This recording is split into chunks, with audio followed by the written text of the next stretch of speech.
Muy bien, apreciado Radio Escuchas, continuamos con un segundo bloque de su programa radial Mimi, Mi Casa, Mi Escuela, programa a través del cual los docentes de la Escuela Normal Superior María Auxiliadora queremos llegar hasta sus casas, gracias a este medio de comunicación, para profundizar en los contenidos académicos escolares. En este segundo bloque los estaremos acompañando la profesora Sandra Lizarazo y quien les habla el profe Hernán Fernández. Vamos a iniciar con un clásico de la literatura del área de español, Tom Sawyer, el cual trabajaremos y encontraremos, queridos estudiantes de grado quinto, en el libro del Ministerio de Educación, Lenguaje entre Textos. Y para el cierre, realizaremos un breve repaso de los temas trabajados en el área de ciencias naturales durante este primer periodo. Bueno, ahora damos paso a nuestro trabajo de español en el día de hoy.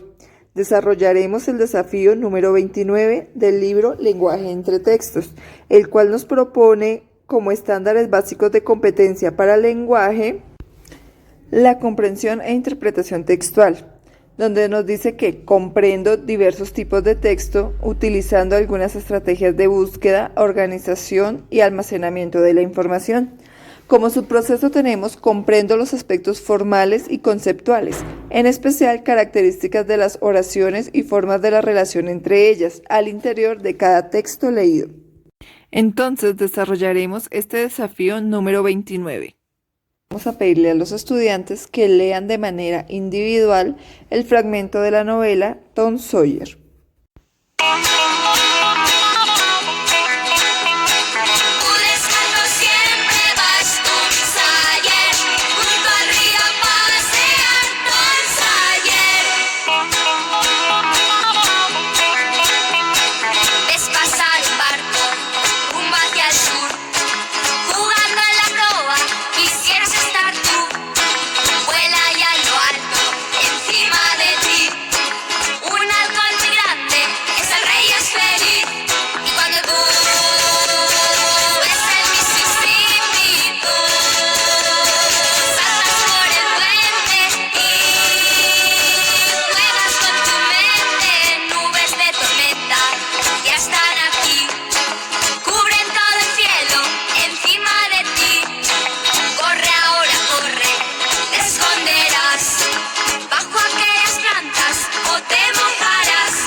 Las aventuras de Tom Sawyer. Autor, Mark Twain. Escuchemos un fragmento del capítulo 1. Tom, ¿dónde andará metido ese chico? Tom. Fue hasta la puerta y se detuvo allí, recorriendo con la mirada las plantas de tomate y las hierbas silvestres que constituían el jardín. Ni sombra de Tom. Alzó pues la voz a un ángulo de puntería, calculando para larga distancia, y gritó: ¡Tú! ¡Tom! Oyó tras de ella un ligero ruido y se volvió a punto para atrapar a un muchacho por el borde de la chaqueta y detener su vuelo. ¿Ahí estás? Que no se te haya ocurrido pensar en esa despensa. ¿Qué estabas haciendo ahí? Nada. Mírate las manos, mírate esa boca. ¿Qué es eso pegajoso? No lo sé, tía. Bueno, pues yo sí lo sé. Es dulce, eso es. 1000 veces te he dicho que como no dejes en paz ese dulce, te voy a despellejar vivo. Dame esa vara. La vara se cernió en el aire. Aquello tomaba mal cariz. Dios mío, mire lo que tiene detrás, tía. La anciana giró en redondo, recogiéndose las faldas para esquivar el peligro, y en el mismo instante escapó el chico. Se encaramó por la alta valla de tablas y desapareció tras ella. Su tía Polly se quedó un momento sorprendida y después se echó a reír bondadosamente. Diablo de chico, ¿Cuándo acabaré de aprender sus mañas? ¿Cuántas jugarretas como esta me habrá hecho? Y aún le hago caso. Pero las viejas bobas somos más bobas que nadie. Perro viejo no aprende gracias nuevas, como suele decirse. Bueno, finalizado nuestro reto 1, donde leímos las aventuras de Tom Sawyer, vamos a formular ahora unas preguntas de comprensión global. Por ejemplo, ¿qué personajes aparecen en el fragmento? Un personaje podríamos decir que es Tom y el otro su tía Polly. ¿A quién buscaba la tía? ¿A quién estaría buscando la tía? A su sobrino Tom. ¿Y dónde estaba Tom? ¿Dónde estaría Tom? ¿Qué estaría haciendo? ¿Cierto? Estaba en la despensa robándose la mermelada, ¿cierto?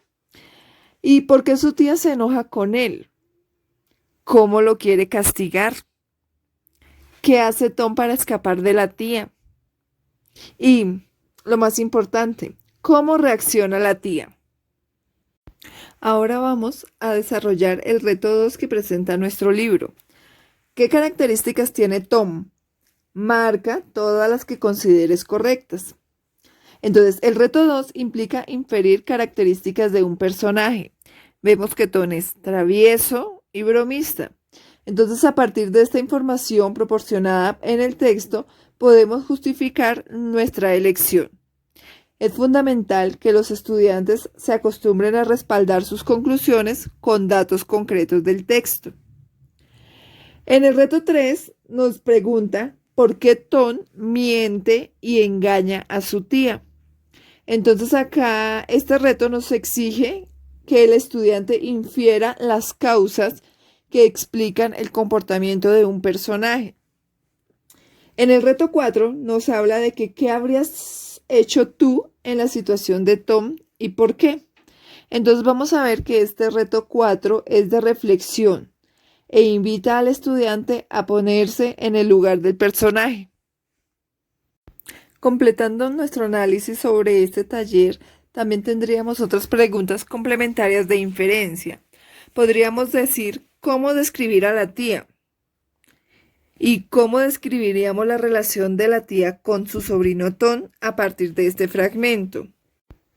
También nos deja una reflexión. ¿Están de acuerdo con que la tía haya amenazado al niño con una vara? A partir de lo conversado en clases anteriores sobre las estrategias para resolver positivamente mediante el diálogo un conflicto, ¿cómo creen que la tía debió haber abordado el tema con Tom? Bueno, entonces la respuesta a estas dos grandes preguntas sería, primero, haber solicitado a Tom que reconociera su error. Y otra posible respuesta es enseñar que es positivo pedir disculpas. ¿Cierto, profe Hernán? Claro que sí. Y como el diálogo es la base a todos nuestros conflictos, profe, háblanos sobre este tema. Así es, profe Sandra. El diálogo es un valor fundamental. Fortalece la comunicación, la tolerancia hacia los demás. El diálogo es ese intercambio de ideas y puntos de vista, teniendo como base el respeto. Debemos saber escuchar a los demás, saber escuchar sus opiniones y siempre tener un trato cordial. Entonces, trabajaremos un poco sobre el valor del diálogo. Luego de realizar esta lectura comprensiva del texto de Tom Sawyer, seguimos con el desarrollo del desafío 29 del libro de entretextos que ustedes tienen en sus casas. Ahora trabajaremos el reto 5, 6 y 7 de acuerdo a un texto donde reflexionaremos acerca del diálogo. En el reto 5 leeremos el siguiente texto. Te invitamos a escuchar el decálogo del diálogo.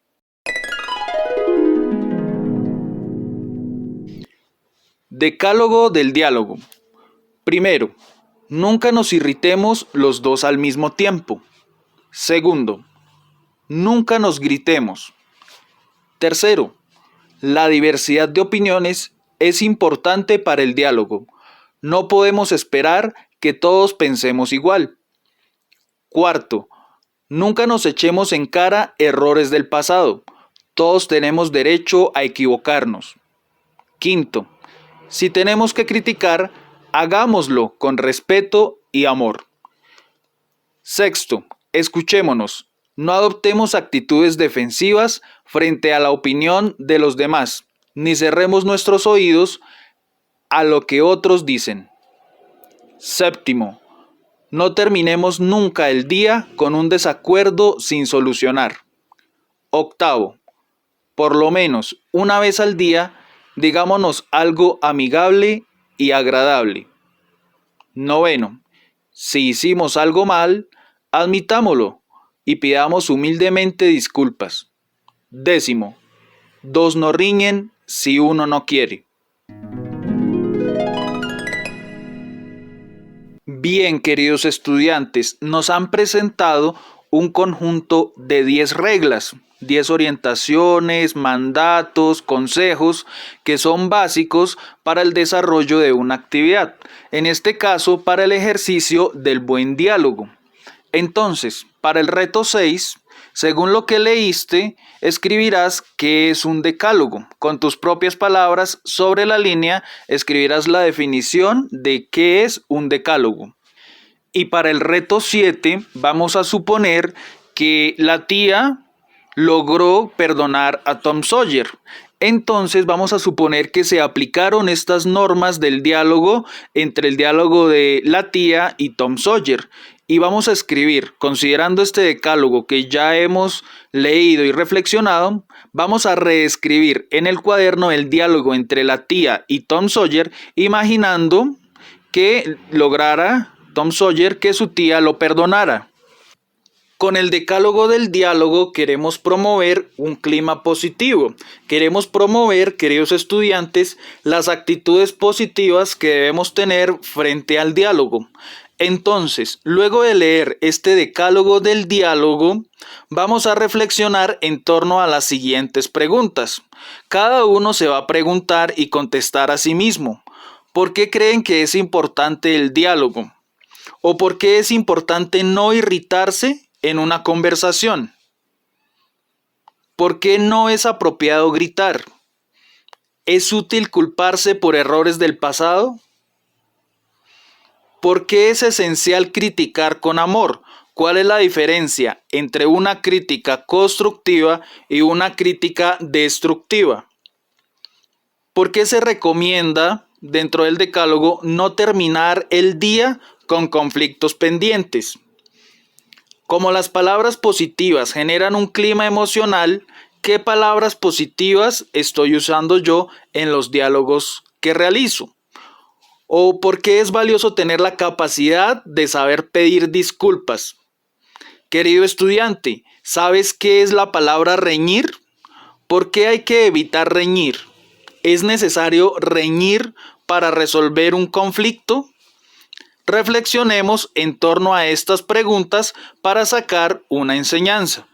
Finalizamos así el desafío 29 correspondiente a esta semana.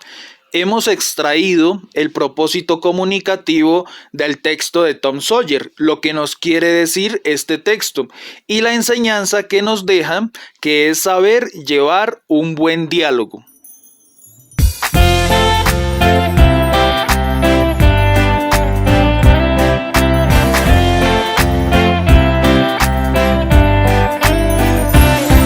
Hay un ciclo de la vida para todo ser vivo. Este ciclo de la vida funciona así: nacen, respiran, se alimentan, crecen, se reproducen y mueren. Es el ciclo de la vida.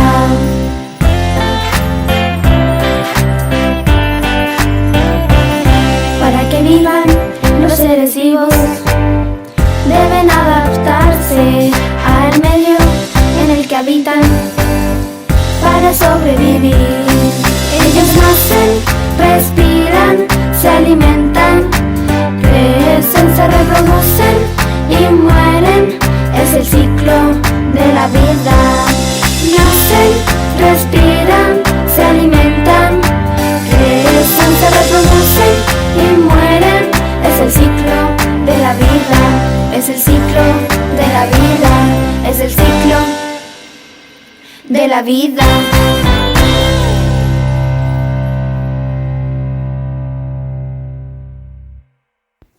A continuación proseguimos con un repaso de los temas vistos en el área de ciencias naturales. Sabemos que los seres vivos son los organismos que cumplen funciones como la alimentación, el desarrollo, la reproducción y las interacciones con otros organismos, incluyendo el intercambio energético con el medio que los rodea. Es decir, son todos los organismos como células, animales, plantas y hongos. El ciclo de la vida de los seres vivos nos lo enseñaba la canción que escuchábamos anteriormente. Nacen, crecen, respiran, se reproducen y mueren. En el tema 1 vimos ideas sobre el origen de la vida y hablábamos de que el ser humano ha buscado responder cómo se originó la vida. Para ello surgieron diversas teorías. ¿Las recordamos? Creacionismo, generación espontánea, panspermia y la teoría bioquímica. También aprendimos que la ciencia que estudia la clasificación de los seres vivos se llama taxonomía. Aristóteles fue el primero en clasificar los seres vivos y luego vinieron otros científicos como... los seres vivos los clasificamos en géneros, especies. Toda especie tiene un nombre científico. Por ejemplo, Canis familiaris. Ese es el nombre científico del perro, ¿sí lo sabían? En la actualidad, los seres vivos se clasifican en dominios y en reinos.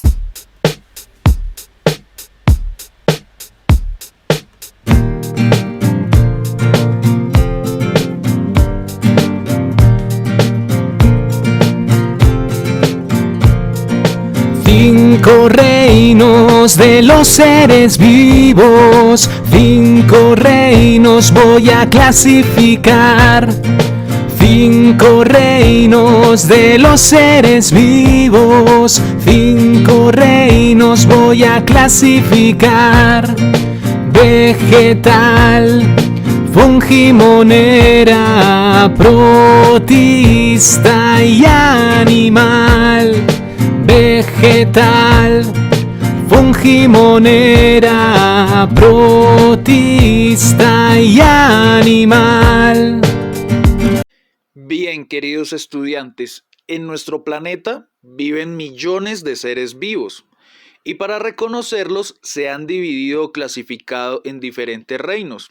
Algunos seres vivos, como los animales, las plantas, son grandes, se encuentran a simple vista. Otros, como las bacterias, no son visibles sino a través del microscopio. Por ello, vamos a estudiar la clasificación de los reinos de la naturaleza.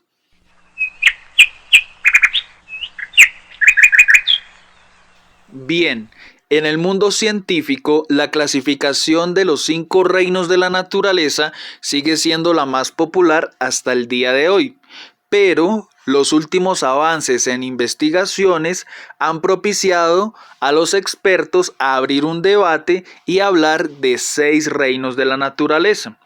Los científicos hablan de un 6º reino, que es el reino de las arqueobacterias, al que pertenece al dominio de las arqueas y son seres unicelulares. Ahora bien, detallaremos un poco cada uno de estos reinos. En primer lugar, encontramos el reino Monera o el reino Eubacteria. Es el mismo, son seres unicelulares. Se dice que posiblemente fueron los primeros organismos vivos en nuestro planeta, las bacterias, y son seres microscópicos unicelulares. Encontramos también el reino protista, que está constituido por organismos eucariotas. En su mayoría son seres acuáticos. Comparten algunas características con los hongos, las plantas y los animales. Un gran número de estos organismos es unicelular, aunque también existen protistas multicelulares. Algunos ejemplos son las algas y los protozoos. El reino fungi se utiliza para designar al reino de los hongos, que contempla las levaduras, los mohos y todas las especies de setas. Los setas son hongos. Estos organismos son pluricelulares, tienen células eucariotas y su alimentación es heterótrofa, es decir, que necesitan de otros seres vivos para alimentarse, y los hongos se reproducen mediante esporas. Pasamos al reino vegetal. Los árboles, las plantas y demás especies vegetales que encontramos a nuestro alrededor forman parte de este reino, que es uno de los más antiguos, y se caracteriza por su naturaleza inmóvil. Las plantas no se pueden mover por sí mismas. Son seres pluricelulares, es decir, que están conformados por muchas células, y sus células son eucariotas. Estos seres son autótrofos, es decir, que las plantas fabrican su propio alimento. Son seres imprescindibles para la vida en la Tierra, al liberar oxígeno a través del proceso de la fotosíntesis. Y finalmente tenemos el reino animal, que es el más evolucionado, y se divide en dos grandes grupos, los animales vertebrados y los animales invertebrados. El reino animal está constituido por seres pluricelulares y eucariotas, de alimentación heterótrofa, es decir, que se alimentan de otros seres. Tienen respiración aeróbica, reproducción sexual y la capacidad del desplazamiento. La diferencia básica entre los seres vivos y los no vivos radica justamente en que los primeros, los seres vivos, están formados por células, mientras que los elementos no vivos no las poseen. Algunos ejemplos de elementos no vivos son el agua, la arena, los metales y las rocas. Por ello, al ver la importancia de la célula, pasaremos a estudiarla junto con la organización interna de los seres vivos. Título y subtítulo, título y subtítulo, título y subtítulo, hoy vamos a aprender. Título y subtítulo, título y subtítulo, título y subtítulo, hoy vamos a aprender. El título que establece el tema que estamos manejando esta semana es ¿Cómo es la organización interna de los seres vivos? Y el subtítulo que trabajaremos es La célula, base de la organización interna. Entonces, lo que realizaremos esta semana, queridos estudiantes de grado quinto, es leer la página 157 del material de apoyo que ustedes tienen en casa, el texto multiáreas. Aquí nos explican cómo es la organización interna de los seres vivos. Realizaremos la lectura y un resumen en el cuaderno. Profundicemos un poco. Los seres vivos se organizan según su complejidad. Así, los seres unicelulares están formados por una sola célula, mientras que los seres multicelulares establecen relaciones entre varias células. Estas células dan cabida a formar tejidos especializados. Los tejidos a su vez se unen con otras funciones complementarias y forman órganos que realizan actividades coordinadas para formar los sistemas. Conozcamos un poco sobre la célula, que es la base de la organización interna de los seres vivos. Las células que forman los organismos multicelulares son células eucariotas. Estas células están formadas por tres partes principales: la membrana celular, el núcleo y el citoplasma, que es donde se localizan los organelos. Te invitamos a escuchar la siguiente explicación sobre qué es la célula. La célula. Una célula es la unidad más pequeña que encontramos en los seres vivos. Son tan pequeñas que no podemos observarlas a simple vista.